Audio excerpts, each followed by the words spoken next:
Welcome to the Raniel and Duran podcast show. I'm Duran. And I'm Raniel. Today we're going to be looking at regular expression injection.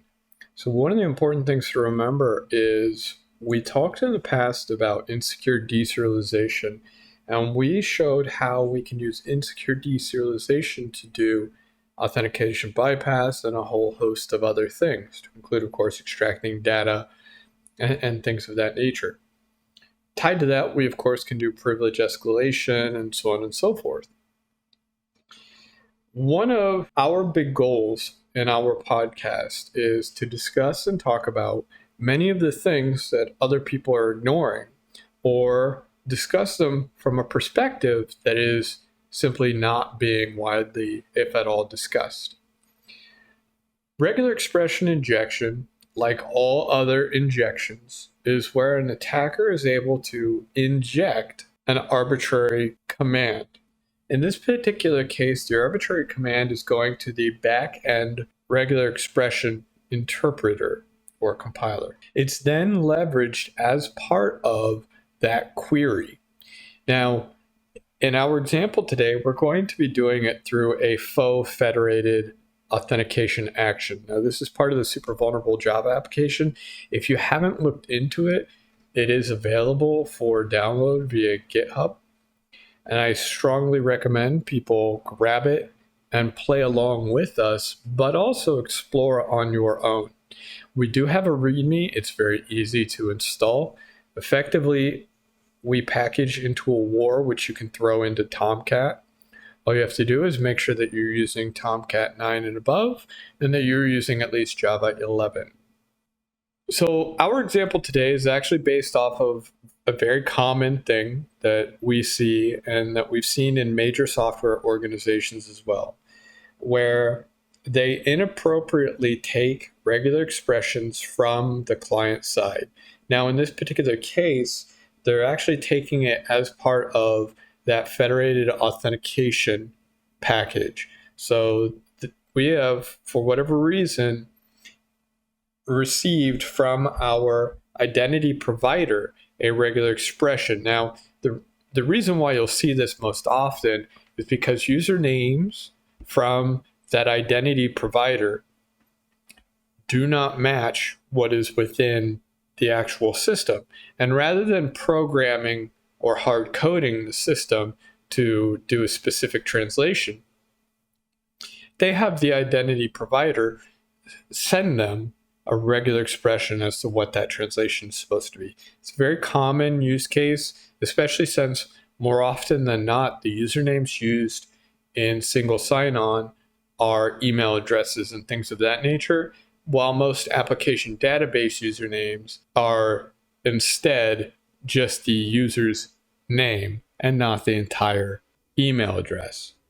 So what we've done in this particular case is we really just took the authentication action and made some minor adjustments. What you'll see is when we go through and run Authenticate is going to hit this ensure account is ready. Now, in the authentication action, we wound up hitting a mildly different endpoint as far as the BLO gateway is concerned. In our particular case here, because we don't have a password, because it is federated, meaning you've already authenticated, you just didn't authenticate to us. You authenticated to a given identity provider. So all we have is that username and whatever else came back from that provider. And that could have been through SAML or OpenID or OAuth or whatever it happens to be. Where it's coming from is actually moot. So what we take is we take that username just as we would for the verify user login, and we run a query to see if that user exists. We then, if no record comes back, throw an exception. If a record comes back, we instead upsert the record with the last login date and login count bumped up one. That almost exactly mirrors what we normally would do if it were authentication action. The only difference is authentication action has that extra step of checking the passwords. Now, this is, of course, an insecure way of checking passwords because we would assume that passwords would be hashed within the database and things of that nature.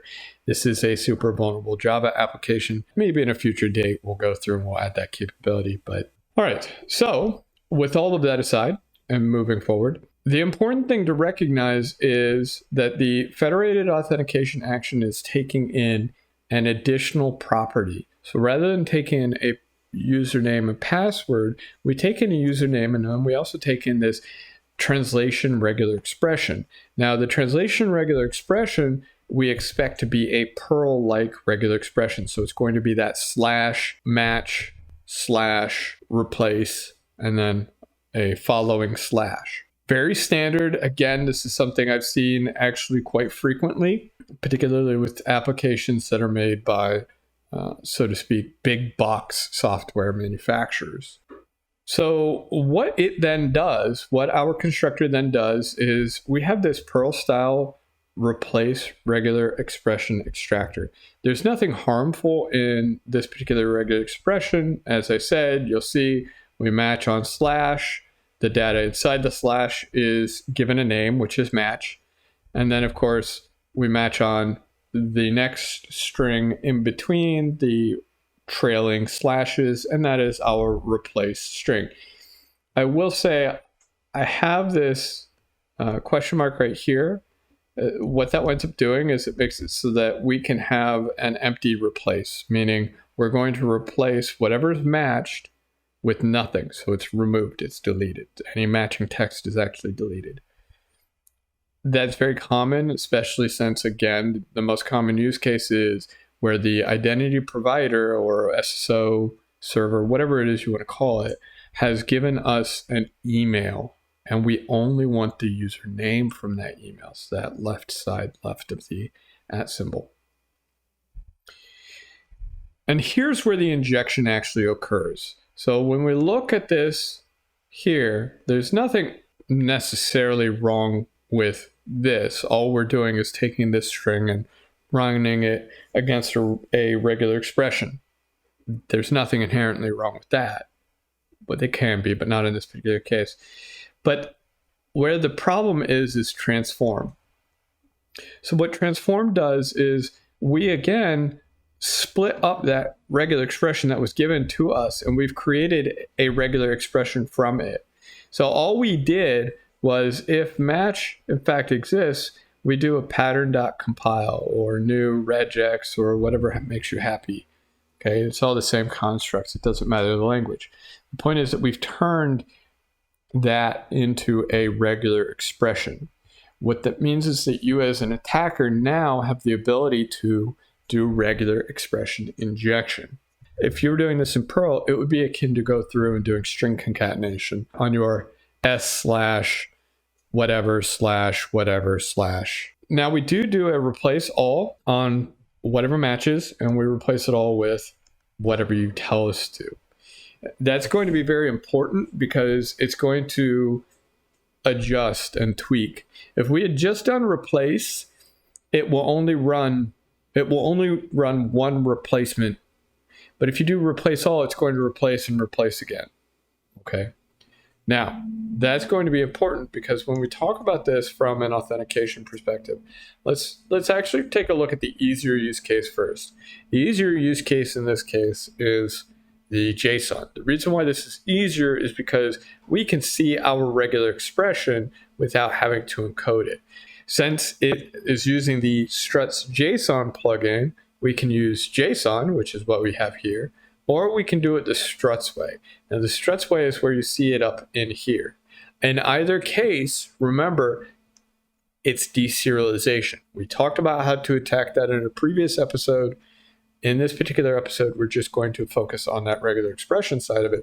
But if you want a good example on how you can leverage this in a different kind of attack, and instead of attacking the regular expression injection point, we attack the deserialization, you can do that as well. For the purposes of this demonstration, however, we're going to go strictly on regular expression injection, but we're also going to only talk about in any detail a tiny portion of it. So regular expression injection most often is associated with a denial of service attack, and there's a large reason for that, and it's because it's very simple. It's not complicated, and quite frankly, I am not certain that most professionals know enough about regular expressions to do anything beyond mucking up the regular expression to cause a denial of service. We'll get into a couple of different abnormal use cases for that, but in many cases, they'll do stuff like backtracking and all kinds of things, and your look-aheads to try to consume large amounts of clock cycles. So here we have a completely legitimate request. We have the bill at rdps.local. Again, that individual has already been authenticated through that single sign-on service. So we don't need the password. The next thing we have, and this would normally be inside that SAML response or what have you, but the next we have this regular expression. Now, this regular expression may or may not be a condition, an assertion, or whatever else you want to call it within OAuth, OpenID, SAML, or what have you, coming back from that single sign-on server. It could, in fact, just be a parameter, a straight parameter. And it is important to remember that. In fact, it's very commonly a straight parameter. Alternatively, it is inside of those bodies, but it's not encrypted and signed. The reason why that's important is because if it is not encrypted and signed, then obviously we can change it. And that would go for not only this translation regular expression, but also the username. So it is absolutely vital that number one, you include everything, and number two, you actually sign and encrypt it. To give a good example, a very, very major government organization for many years had their SAML, so that it of course had an issue date and it had an expiry. The problem was any attacker could modify it because, of course, if you know anything about the way SAML is structured, that sits in that envelope header. As a result, it can be readily changed because that envelope header is not part of the signature and it's not covered by the encryption as well. So what you could do is take a token that you get and then use it ad infinitum. Now, the other component to it was they eventually added it in, but into the body of the SAML response, and it was inside of the conditionals like it should be, all that good stuff inside of your assertions.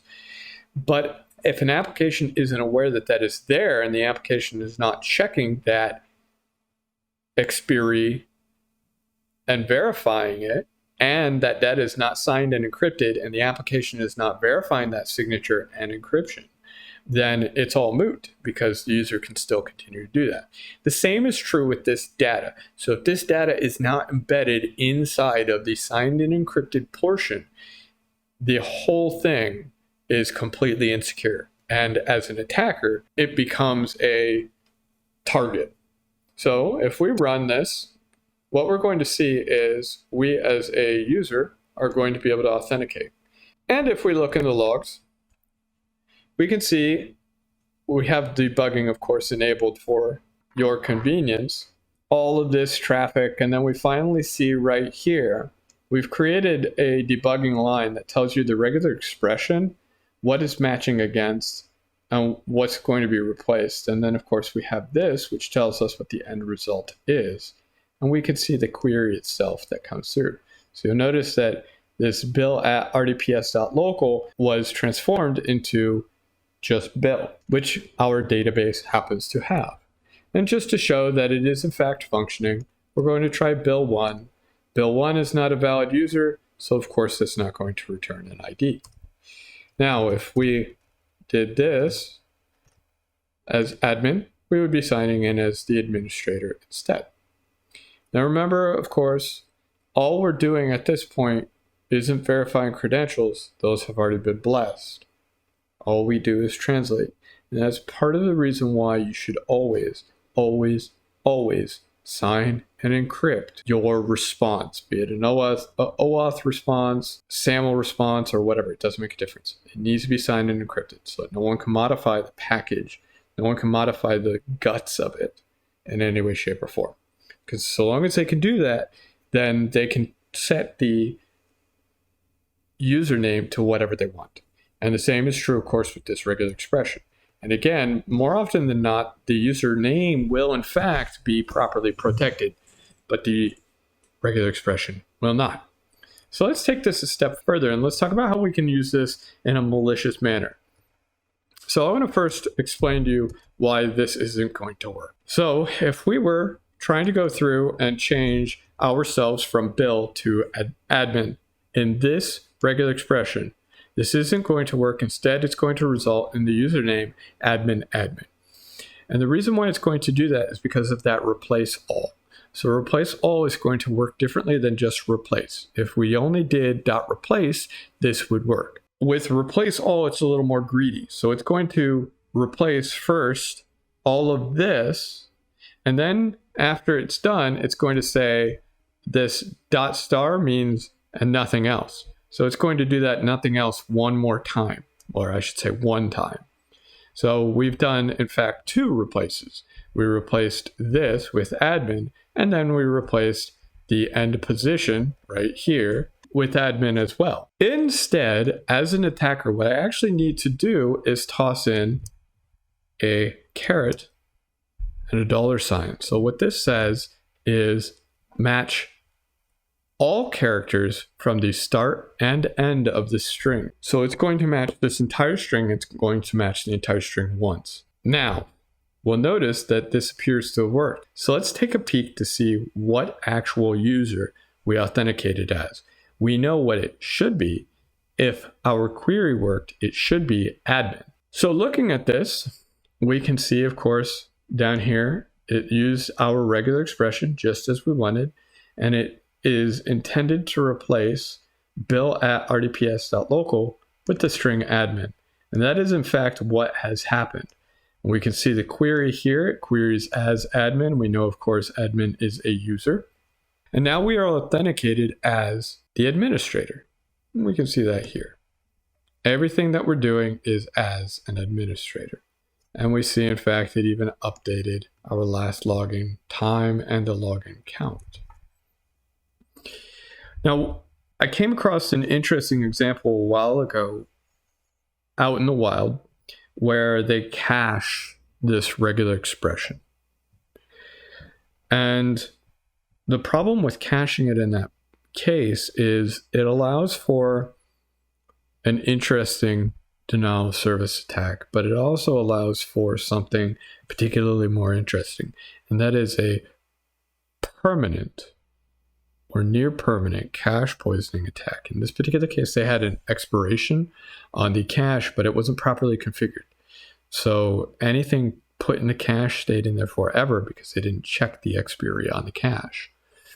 What that would mean is I could attack the system once, walk away, and then my attack works ad infinitum against whomever it matches against as from an attacker perspective. So here we see ourselves changing from a non-privileged user to a privileged one. And we can actually adjust this even further. So let's say I actually belong to a different domain, and this is maybe fake.local, and I'm trying to authenticate. And my name is actually I don't know, Pickle. So my name is Pickle. You'll notice I'm still authenticating. And the reason why I'm still authenticating, of course, is because our regular expression is replacing this entire thing, no matter what it says, with admin. That's important since if this happens to be in that protected section of our SAML response, OAuth response, whatever it happens to be, I can't change that.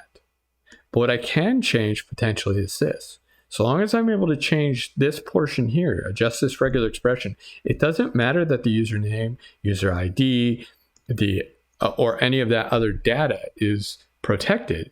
I can break that protection by setting myself to whatever I want. Now, we did see previously with deserialization, I can actually break all of it anyway. And I can do so in a horrendous manner. We can go through and do horrible bypasses as a direct result of all of that. But ignoring deserialization, assuming that you properly protected your application against deserialization attacks, I have still the ability to make my modifications through this. But let's adjust this a little bit, because maybe what we actually want is for anyone who's an administrator to be knocked down. Maybe we've had a bad day. We really don't like our dear friend admin, right? They've been a jerk to us. All right, so what I would recommend is to still entomb our regular expression, just as you see here, in those, in that caret and dollar sign. So what this is going to do hypothetically, and we can see it worked, because if it didn't work, then it would have said we couldn't authenticate.